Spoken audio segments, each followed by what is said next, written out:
नमस्ते बच्चों, हमेशा प्रसन्न रहो। मैं JVN doctor Nirupama Harshvardhan, faculty of education and methodology, Jyoti Vidyapeeth महिला विश्वविद्यालय जयपुर से।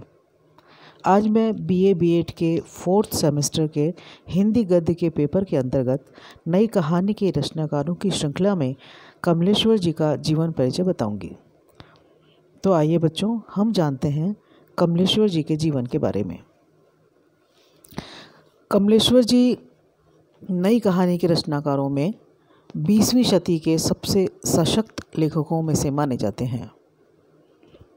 इन्होंने गद्य की अनेक विधाओं जैसे उपन्यास, कहानी, पत्रकारिता, स्तंभ लेखन, फिल्म, पटकथा आदि में अपनी लेखन प्रतिभा का परिचय दिया है। इनका जन्म 6 जनवरी 1932 में मैनपुरी, उत्तर प्रदेश में हुआ था। इनकी मृत्यु 27 जनवरी 2007 में फरीदाबाद में हुई।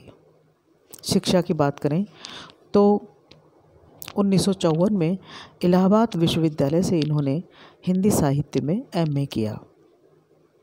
इनको विभिन्न पुरस्कार मिले और उनमें से प्रमुख हैं साहित्य अकादमी पुरस्कार, जो इन्हें 2003 में दिया गया, और पद्म भूषण पुरस्कार, जो इन्हें 2005 में प्रदान किया गया। कमलेश्वर जी का लेखन गंभीर साहित्य से जुड़ा हुआ है।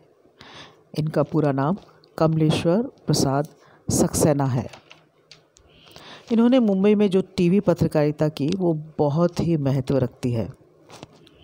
कामगार विश्व नाम से कार्यक्रम में इन्होंने गरीबों, मजदूरों की पीड़ा और उनकी दुनिया की अपनी आवाज़ दी है। इनकी अनेक कहानियों के विभिन्न भाषाओं में अनुवाद भी हुए हैं। कमलेश्वर जी ने फिल्मों के लिए पटकथाएं तो लिखी ही, उनके उपन्यासों पर भी फिल्में बनी।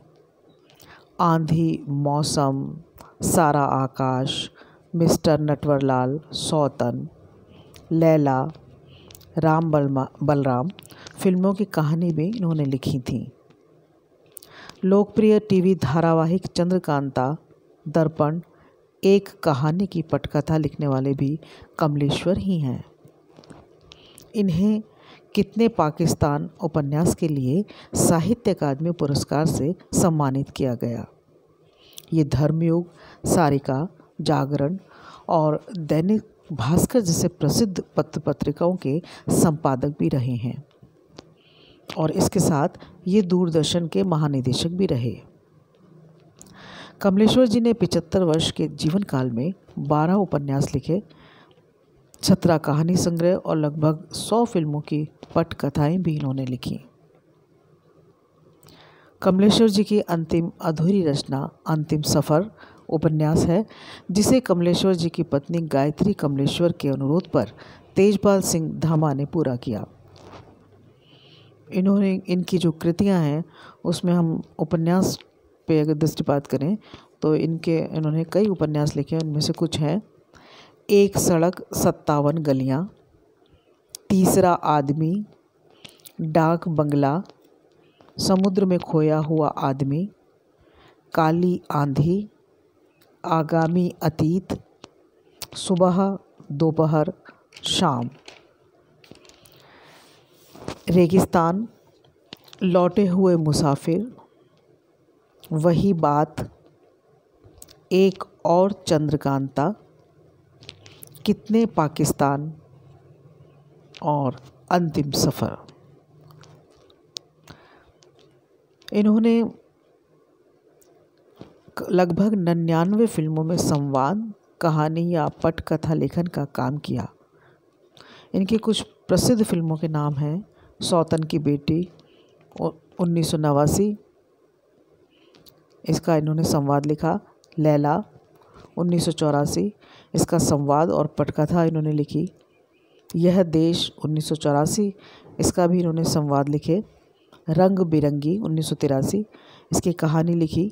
सौतन 1983, संवाद लिखे। साजन की सहेली 1981, संवाद और पटकथा लिखी। राम बलराम 1980 में संवाद और पटकथा लिखी। मौसम 1975 इसकी कहानी उन्होंने लिखी, और आंधी 1975 ये उपन्यास इन्होंने लिखा जिस पर फिल्म बनी। इनके नाटक हैं अधूरी आवाज़, रेत पर लिखे नाम, हिंदुस्तान हमारा। इस प्रकार से स्पष्ट है कि कमलेश्वर जी हिंदी साहित्य के एक महत्वपूर्ण हस्ताक्षर हैं। इन्होंने बहुत ही महत्वपूर्ण साहित्य की रचना की। तो बच्चों, ये सेशन हमारे ज्योति विद्यापीठ के डिजिटल वर्ज़न 2.0 से हो रहा था। मुझे विश्वास है कि आपने नई कहानीकारों में कमलेश्वर जी के जीवन परिचय के बारे में समझा, और यदि आपकी कोई जिज्ञासा है तो आप मुझे कमेंट बॉक्स में कमेंट कर सकती हैं। मैं आपकी जिज्ञासा का समाधान करूंगी। आज इतना ही। नमस्कार।